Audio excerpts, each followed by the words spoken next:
Right, ఇక ఢిల్లీలో కిషన్ రెడ్డి మాట్లాడుతున్నారు. ఇప్పుడు అలా చూద్దాం. ఎవరు అడగక ముందే ముఖ్యమంత్రి గారు తెలంగాణకి ఏం ఒరగబెట్టకుండా ఆయన పాలనకు రెఫరెండం అని ఆయననే ప్రకటించుకున్నాడు.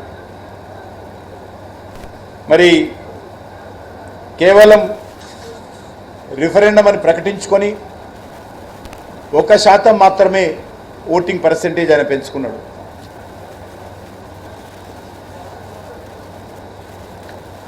ఈ ఎన్నికల్లో భారతీయ జనతా పార్టీ 35.08% ఓట్లతో 76,47,424 ఓట్లు బీజేపీకి ప్రజలు ఓటేయడం జరిగింది. 5 ఏళ్లలో అత్యధికమైనటువంటి శాతము భారతీయ జనతా పార్టీకి 2019తో పోల్చి చూసినప్పుడు కూడా ఓటింగ్ పర్సెంటేజీ, సీట్ల పర్సెంటేజీ పెరగడం జరిగింది. ఇదే సమయంలో 10 సంవత్సరాల పాటు తెలంగాణ సెంటిమెంటుతో అధికారంలోకి వచ్చి పరిపాలించినటువంటి భారత రాష్ట్ర సమితి ఈరోజు తెలంగాణలో ఉనికిని కోల్పోయే పరిస్థితి వచ్చింది. 17 సీట్లలో 15 సీట్లలో బీఆర్ఎస్ 2వ స్థానంలో వచ్చింది, 3వ స్థానంలో వచ్చింది. 8 సీట్లలో పైగా డిపాజిట్ కోల్పోయింది. మరి గత శాసనసభ ఎన్నికల్లో ఎక్కడైతే కాంగ్రెస్ పార్టీ గెలిచినటువంటి అసెంబ్లీ స్థానాలలో కూడా మరి ఓటింగ్ పర్సెంటేజీ కాంగ్రెస్కు తగ్గింది. కాంగ్రెస్కి వేసినటువంటి ఓట్లు గత శాసనసభ ఎన్నికల్లో మరి ఈ ఎన్నికల్లో అనేక స్థానాల్లో భారతీయ జనతా పార్టీకి అసెంబ్లీలలో తీసినట్లయితే బీజేపీకి బలం పెరిగింది. కాంగ్రెస్ను మరొక దిక్కు బీఆర్ఎస్ను కాదని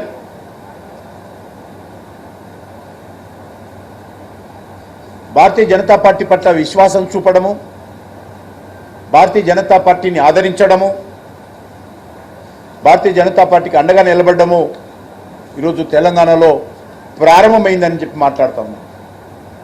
ఎన్నికలు భారతీయ జనతా పార్టీ బలపడడానికి తెలంగాణలో ఒక ఆరంభం మాత్రమే. ఈరోజు తెలంగాణలో భవిష్యత్తు భారతీయ జనతా పార్టీదే అనేటువంటి విశ్వాసం ఈరోజు అన్ని వర్గాల ప్రజల్లో, విద్యావంతులు, మేధావులు, కవులు, కళాకారులు కూడా వ్యక్తం చేస్తూ ఉన్నారు. వారి అంచనాలకు అనుగుణంగానే గత 10 సంవత్సరాలలో నరేంద్ర మోడీ గారి నేతృత్వంలో సుమారు 10 లక్షల కోట్ల రూపాయల అనేక రకాల అభివృద్ధి కార్యక్రమాలు కానీ, సంక్షేమ కార్యక్రమాలు కానీ తెలంగాణ రాష్ట్రంలో కేంద్ర ప్రభుత్వం ఖర్చు చేయడం జరిగింది. ఆ రకంగా తెలంగాణలో మరి నరేంద్ర మోడీ గారి ప్రభుత్వము చేపట్టినటువంటి అనేక రకాల అభివృద్ధి కార్యక్రమాలు కానీ ఈరోజు దానికి సంబంధించినటువంటి ఫలితం స్పష్టంగా కనిపిస్తూ ఉంది.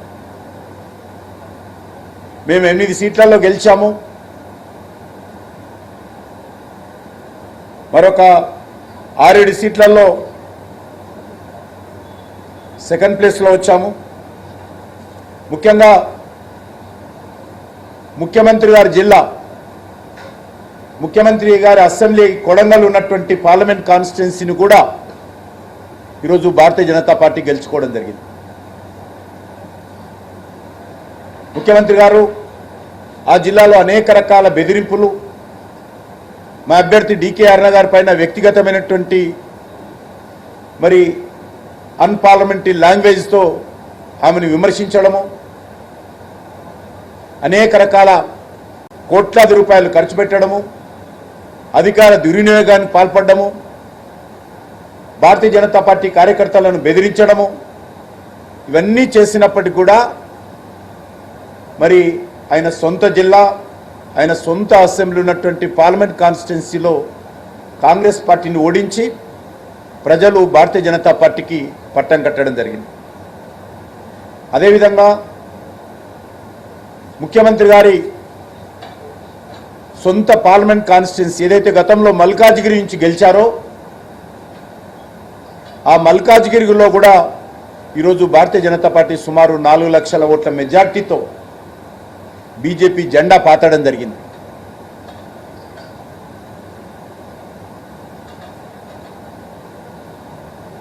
అక్కడ కూడా ముఖ్యమంత్రి గారి సొంత పార్లమెంట్ కాన్స్టిట్యున్సీ సొంత జిల్లా కావచ్చు, కానీ సొంత గతంలో ఆయన ప్రాతినిధ్యం వహించినటువంటి గత పార్లమెంట్ ఎన్నికల్లో ప్రాతినిధ్యం వహించినటువంటి మల్కాజ్గిరిలో కూడా ఈరోజు బీజేపీ గెలవడం జరిగింది.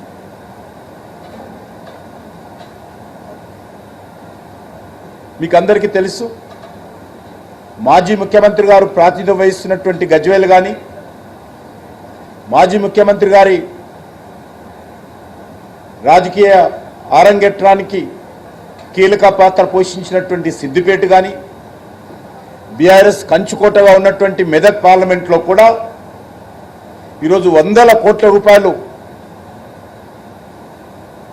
బీఆర్ఎస్ పార్టీ ఖర్చు పెట్టినప్పటికీ కూడా మరి అక్కడ కూడా ఈరోజు బీజేపీ విజయం సాధించడము తెలంగాణ రాష్ట్ర రాజకీయాలలో భవిష్యత్ ఏ రకంగా ఉండబోతుందో సంకేతం ఇవ్వడం జరిగింది.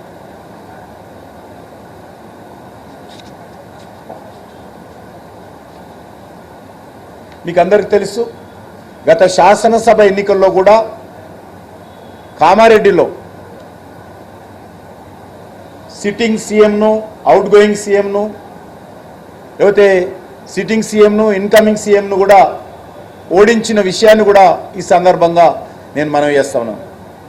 అదేదో ఆ ఒక్క సీటు గెలిచారు మీరు, అసలు మీకు ఎక్కడ బలం ఉంది అనేటువంటి విమర్శించినటువంటి వాళ్లకు ఈరోజు కామారెడ్డి ఉన్నటువంటి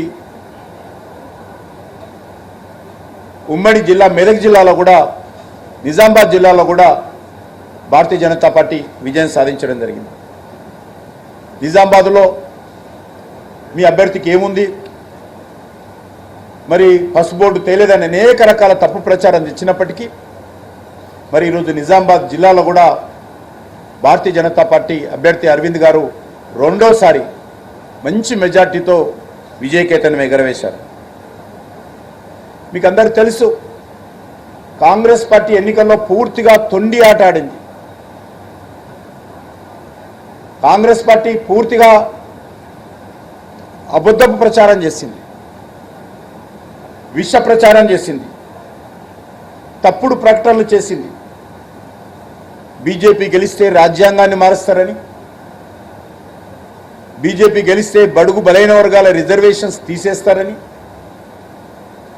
మరి అనేక రకాలుగా ప్రచారం చేయడమే కాకుండా దేశ హోంమంత్రి అయినటువంటి శ్రీ అమిత్ షా గారి ఉపన్యాసాన్ని కూడా మార్పింగ్ చేసి కాంగ్రెస్ పార్టీ అఫీషియల్ అకౌంట్లో పోస్ట్ చేశారంటే ఈ యొక్క ఎన్నికల్లో కాంగ్రెస్ పార్టీ ఎంత దిగజారుడు ప్రచారం చేసిందో అర్థం చేసుకోవచ్చని మనవి చేస్తా ఉన్నాం.